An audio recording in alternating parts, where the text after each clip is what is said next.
प्रेक्षकांनो, छोट्या बयोची मोठी स्वप्न या मालिकेमध्ये आज तर आपल्या कल्पनेपेक्षाही बरंच काही भयंकर आपल्याला बघायला मिळालं आहे।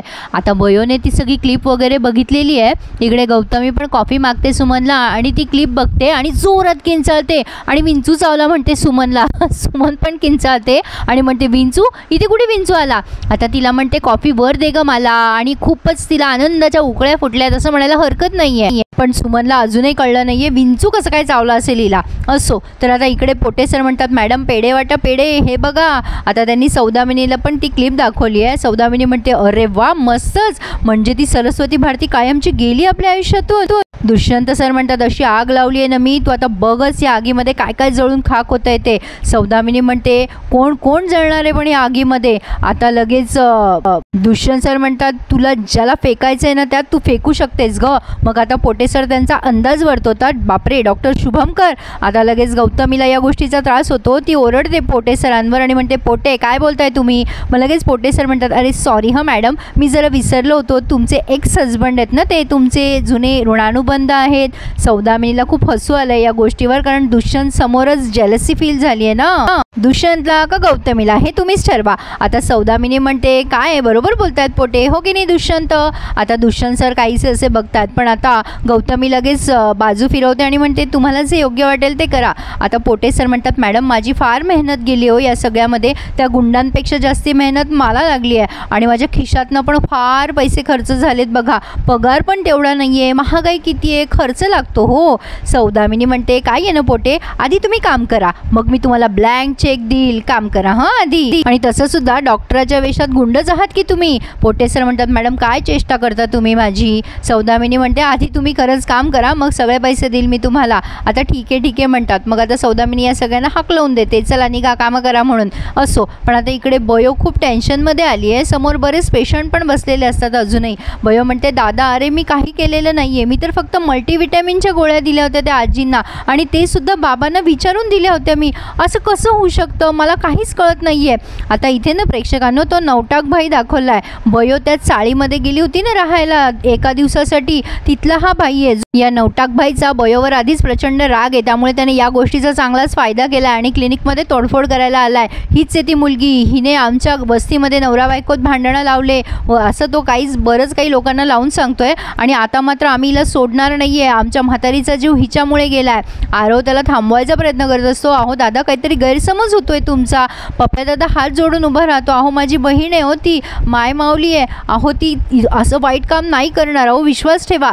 पण नवटाक भाई मात्र खूपच आक्रमक आणि हिंसक होऊन त्या पप्पा दादाला मारायला लागतो, अरे बहिणीच्या भावा असं म्हणून त्याला खूप मारतात बिचाऱ्याला आणि आरव मध्ये पडतो तर त्याला पण एक फटका बसतो। आता तो बयोला मारणार असतो। खरं तर बाई माणसावर हात उचलणं हे अत्यंत चुकीचं आहे, पण आता विशाल तिथे येऊन त्याचा हात धरतोय, त्यामुळे आता नवटाकबाई लगेच म्हणतो याला कोणी हात लावू नका रे। कदाचित नवटाकबाईला पैसे मिळालेले असावेत दुष्यंत सरांकडनं, पण आता विशाल म्हणतो सरस्वती तू ताबडतोब इथून निघणार आहेस। बयो म्हणत असते अहो सर माझ्या आईचं क्लिनिक, माझ्या बाबाचं स्वप्न, माझं स्वप्न, पण आता विशाल तिचा हात ओढतो आणि तिला घेऊन जातो। बयो ते सगळं क्लिनिक तोडताना बघते आणि तिला फार वाईट वाटत असतं।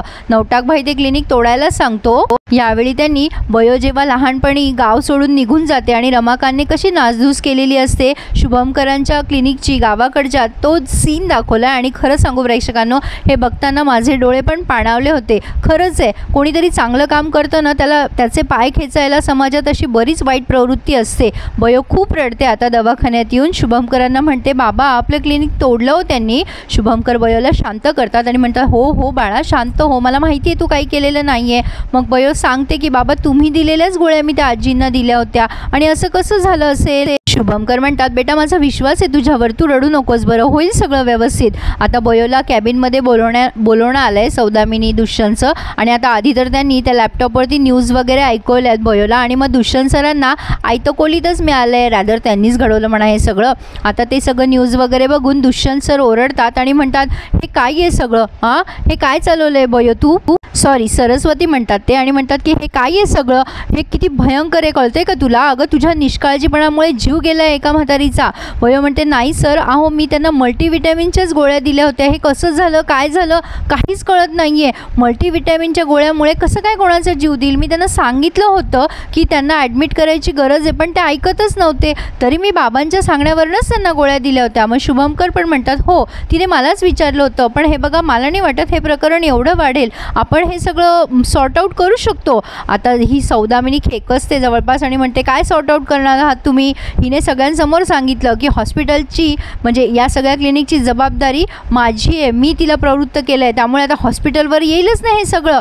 आता वयो पण घाबरते. मग आता दुष्यंत म्हणतात काय वाट बघताय, काढा हिला आधी हॉस्पिटलमधनं, एवढं सगळं तुम्ही कसं निस्तरणार आहात, आता हॉस्पिटलची बदनामी होणारच आहे. पण आता इकडे मात्र इंटरव्ह्यू चालू आहे, एकीकडे त्या आजीची अंत्ययात्रा वगैरे दाखवत आहे. आता पप्या दादा तिथे गेला आहे बरं का, म्हणजे हे सगळं बघायला गेला आहे तो, नेमकी काय भानगड सुरू आहे. पत्रकार त्या माणसाला प्रश्न विचारताय त्या गृहस्थाला, त्या आजीच्या मुलाला, की हे सगळं कसं झालं काय झालं. मग आता या सगळ्याचा दोष त्यांनी बयोलाच दिला आहे की हे त्या मुलीमुळे झालं, आम्ही गरीब आहोत ना, आम्हाला कोण न्याय देणार, आणि गरिबांच्या बाबतीत असंच होतं, हां आम्ही आमचा न्याय मिळवण्यासाठी त्या क्लिनिकची तोडफोड केली एवढं मात्र खरं आहे. मग आता हा नवटाकभाई पण इंटरव्ह्यू देतो आणि म्हणतो आम्ही त्या मुलीच्या चांगल्या मुसक्या आवडू, आम्ही बदला घेऊच, आम्ही गरीब लोक काय करू शकतो, आमच्या गरिबांचा जीव खूप स्वस्त आहे ना, असं बरेच काही आरोप प्रत्यारोप बयोवरती लागलेले आहे. नवटाकभाईने बराच मोठा इंटरव्ह्यू दिला आहे की आम्ही त्या मुलीला सोडणार नाही आहे, आम्ही बरोबर या गोष्टीचा बदला घेऊ, हे सगळं तिने केलं आहे, तिच्या हलगर्जीपणामुळे झालं आहे वगैरे वगैरे. पप्या दादा ते बघतो आणि त्याला फारच भीती वाटते, तो विचार करतो फारच फिल्डिंग टाईट लावली आहे. त्या नवटाकभाईने पप्या दादाचं पण नाव घेतलं आहे की एक कुख्यात चोर त्यांच्याकडे काम करत होता, म्हणजे ते कोणत्या प्रकारचं क्लिनिक असेल याचा विचार करा. आणि पत्रकारांनी पप्या दादाचा फोटोसुद्धा बातम्यात दाखवला आहे की हा चोर आहे, त्यामुळे ते क्लिनिक नक्कीच काहीतरी डुप्लिकेट आहे म्हणा, काय शब्द वापरता येईल माहीत नाही, पण आता असं काहीतरी ते सांगतायत की ते क्लिनिक फ्रॉड होतं वगैरे समथिंग लाईक दॅट. तर आता हे सगळे म्हणतात की चला आता अंत्ययात्रा काढूयात म्हातारीची. मग आता अरे बापरे प्रेक्षकांनो बराच गोंधळ आहे हा. शुभमकर म्हणत असतात अहो हे सगळं आपण सॉर्ट आऊट करू शकतो दुष्यंत सर. दुष्यंत सर म्हणतात काय सॉर्ट आऊट करणार आहात तुम्ही, जगभरात झाले हे सगळी बदनामी.